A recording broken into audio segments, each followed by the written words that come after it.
the chapter on the four divine kings from the Suvarna Prabhasottama Sutra, or Sutra of Golden Light.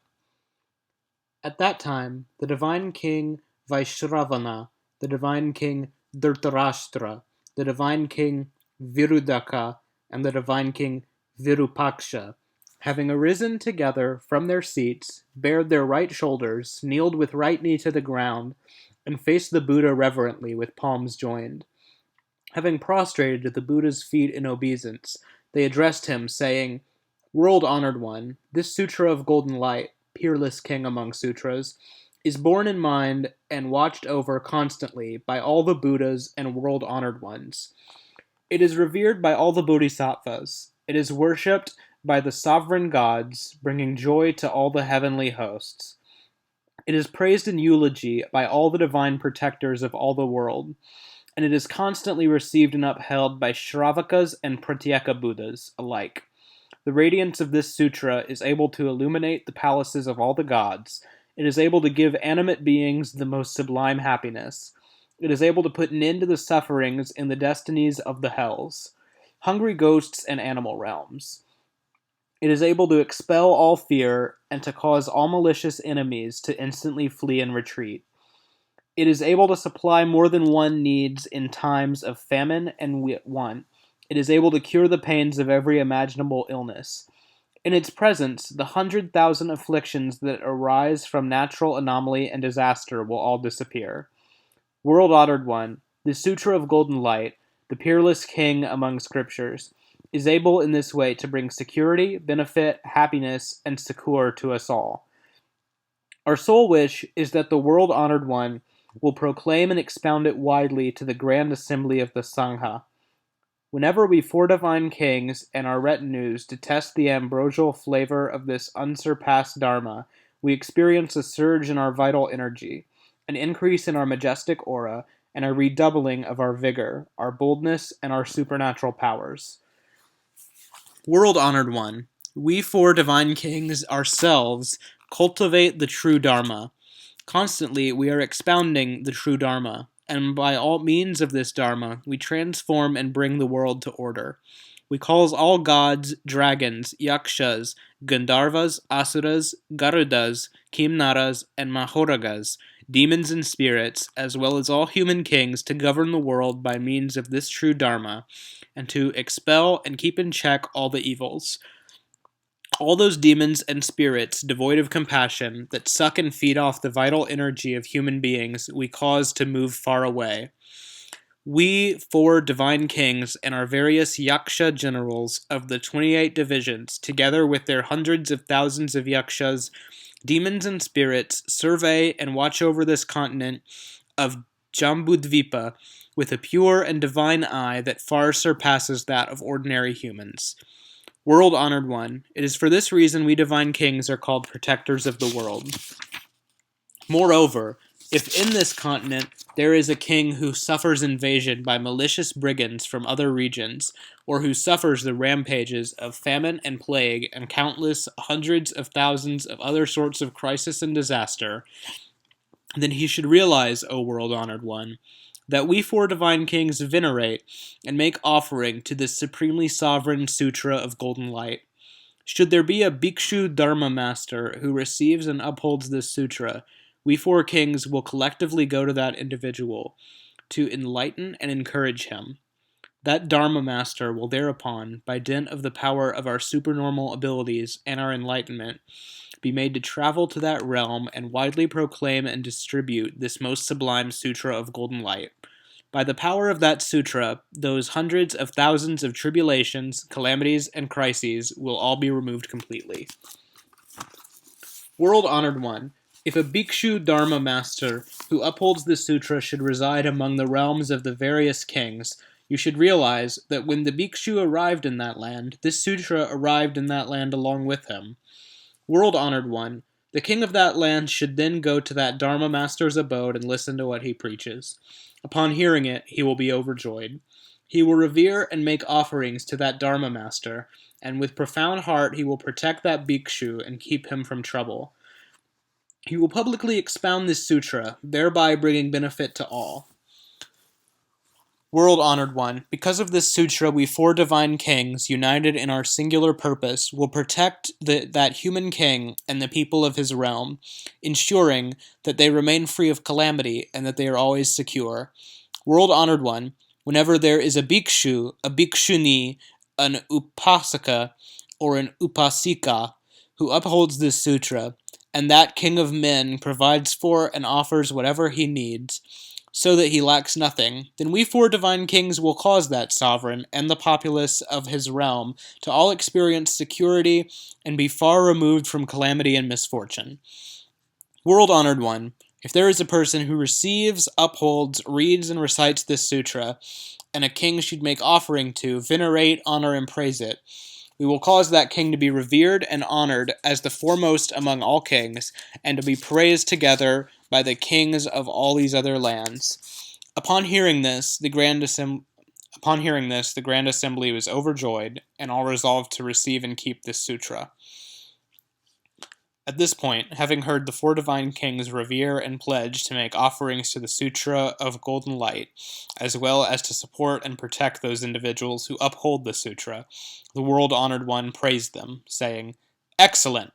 Well done! In times past you four kings have already venerated, made offering, esteemed, and sung praises before countless hundreds of thousands of tens of thousands of millions of Buddhas. You have planted roots of goodness, cultivated the true Dharma, preached the true Dharma, and by the means of the Dharma, you rule over and transform the world. In the course of the long-enduring night, you constantly think of the benefit of other living beings, and arousing a heart of great loving-kindness and compassion, you vow to bring them peace and happiness.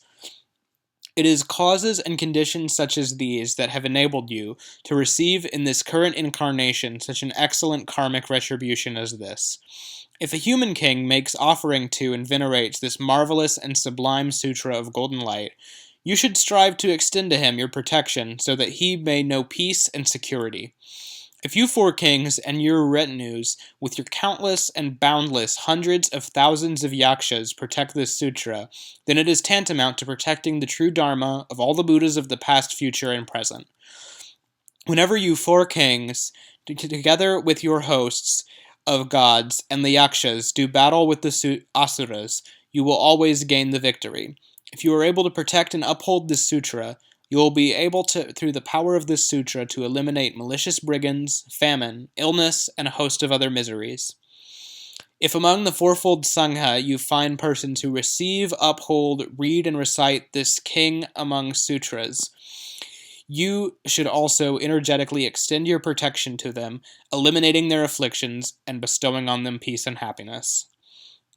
Thereupon, the four kings got up from their seats, bared their right shoulders, and with right knee placed on the ground, and palms joined in supplication, they addressed the Buddha, saying, "To whatever place the Sutra of Golden Light, king among sutras, should in the future happen to find its way or be distributed, whether sovereign country, city, hamlet, mountain forest, or wilderness, if the kings of those lands reverently listen to, receive, praise, and make offering to this sutra, and if, moreover, they provide support for those persons of the fourfold Sangha who receive and uphold this sutra, protecting them with solemn purpose, and ensuring that they are free of disturbance, then by dint of these causes and conditions we will watch over those kings and their peoples, making certain that they are all secure and free from suffering, extending their lives and perfecting their awe-inspiring virtue. World-honored one, if a king of those lands should come upon a member of the fourfold Sangha who keeps this sutra, and should he choose to revere and protect that person as if it were his own parent, providing for his or her each and every need, then we four kings will constantly protect him, ensuring that there is no living being that does not esteem and revere him. It is for this reason that we divine kings and our countless yaksha spirits will conceal our bodies and provide protection wherever that sutra happens to circulate, ensuring that it suffers no harm. Moreover, we will guard and listen intently to this sutra and the human sovereign, etc., who receives it, expelling their troubles and ensuring their security. Whatever malevolent brigands may approach from other lands, we will cause them all to flee. When a human sovereign listens to this sutra, malicious enemies in neighboring countries will think thus: I will raise 4 armies to destroy that country. World-honored one, due to the awesome spiritual power of this king of sutras, other neighboring enemies will also give rise to unusual feelings of malice and will come to harass the first enemy's borders. Numerous natural disasters and anomalies will take place, and plagues will break out.